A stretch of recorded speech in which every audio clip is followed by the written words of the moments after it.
Sir અત્યારે હું એવું જ કહેવા માંગુ છું કે મારી દીકરીને મારા ઉપર આક્ષેપ કરેલો છે તો એને પોલીસની મદદ કેમ ન લીધી? અત્યારે આની પાસે જઈને એ બધું આ બોલે છે એનું શું કારણ? હું એ એક જોવા માંગુ છું, કેમ કે અત્યારે મારી સાથે હતી, હું જે વસ્તુ કરતી હતી કે કરાવતી હતી, કોઈ પણ વસ્તુ મારી પાસે આક્ષેપ મૂકે છે તો એ પોલીસ પાસે પેલા કેમ ન ગઈ? સીધી આની પાસે જઈને કેમ આ બધું હવે અત્યારે કરે છે? તમારી દીકરીએ વિડિયો મારફત તમારા વિશે પણ ઘણું બધું કીધું છે, સાહિલે પણ તમારા વિશે ઘણું બધું કીધું છે કે અગાઉ અમે ઓળખતા હતા, સાથે રહેતા હતા, બેનને બધી ખબર છે, એવા બધા શબ્દોનો ઉપયોગ કર્યો છે. ત્યારે તમને કયા શબ્દ ન કહી અને તમારી દીકરી જે આક્ષેપ કરે છે એના વિશે હું સર અત્યારે એટલું જ કહેવા માંગુ છું કે સાહિલ મારી સાથે વર્ષ દિવસે સાથે છે. એ 3 વર્ષનો પ્રૂફ કહે છે, 3 વર્ષે મારી સાથે હતો જ નહીં. વર્ષ દિવસ મારા કોન્ટેક્ટમાં તો 8 મહિના થઈ ગયા છે, પણ ભાઈના કોન્ટેક્ટમાં વર્ષ દિવસ હતા. એની દુકાનમાં એ પોતે કામ કરતા હતા એટલા માટે.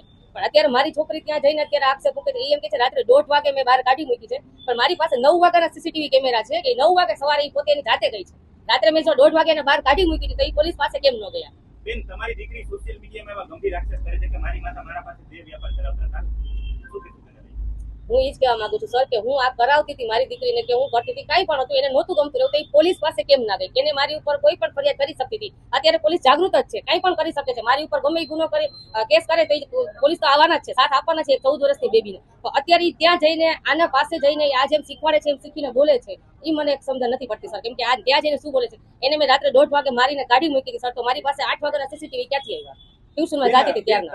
તમને બેન શું લાગે છે કે આ કોઈના આદેશમાં આવીને તમારી દીકરી બોલે છે? સાહિલ ના, કેમ કે સામે બેઠો છે, એ પોતે વિડીયો કેચઅપ કરે, વિડીયો ઉતારે છે અને મારી બેબી બોલે છે. એ તમે જોઈ શકો છો એ પોતે કેવી રીતે કરે. એના હાથે એ કરતી હોય તો હાથ આ રીતનો હોય. બેન, તમે સાહિલ સાથે કેટલા ટાઈમથી સંપર્કમાં છો? વર્ષ દિવસથી સંપર્કમાં છીએ. વર્ષ દિવસમાં મતલબ એટલે ભાઈ સાથે રહેતા હતા. મારા કોન્ટેક્ટમાં 8 મહિનાથી આવ્યા છે, પણ ભાઈને એને સંબંધ વર્ષ દિવસથી હતો અને મારા ઘરે અવારનવાર આવવા જવાનો વ્યવહાર 8 મહિના થયા છે. અત્યારે ભનક નો લાગી કે સાહિલ ને તમારી પુત્રી સાથે? સર આ ભનક લઈ ગઈ હોય તો હું અહીં સુધી પહોંચવા દઉં? કેમ કે રહેતા હતા ભાઈ બહેન ની જેમ. મને માં કહેતો એ છોકરો માં કહીને જો એક દીકરી પર આવી નજર બગાડે તો એથી વિશેષ તો શું કહેવાય? બેન, પોલીસ પાસેથી શું આશા છે તમને? હું અત્યારે પોલીસ પાસે એક જ આશા રાખવા માંગુ છું કે બસ મારી છોકરીને અત્યારે જલ્દીથી જલ્દ વાપસ લઈ આવે અને આજે બધું છે એનો કઈ ખુલાસો કરે. બેન, ઈ સોશિયલ મીડિયામાં અવારનવાર વિડિયો પોસ્ટ કરે છે, હજુ સુધી પોલીસે તેમને પકડ્યા નથી પકડ્યા સર. આજે 5-7 દિવસ થઈ ગયા છે આજે એ વાત. હજી એ લોકો કોઈ પકડમાં કે કોઈ લોકેશનમાં કે કોઈ વસ્તુમાં આવેલ નથી હજી પણ. એટલે હું અત્યારે એક જ વસ્તુ કહેવા માંગુ છું કે એ લોકો બસ જલ્દીથી જલ્દ પકડાઈ જાય, આ બધું ખુલાસો થાય કે આ શું હતું એમ. પોલીસ કેમ કઈ નથી કરતી? પોલીસ પાસે શું અપેક્ષા આવે? પોલીસ પાસે અત્યારે એક જ અપેક્ષા રાખું છું કે બસ મારી છોકરીને જલ્દીથી જલ્દ આજે 6-7 દિવસ વીતી ગયા છે, હજી કોઈ કોન્ટેક્ટ, હજી કોઈ ક્લુ કે હજી કોઈ લોકેશન મળી નથી આવી.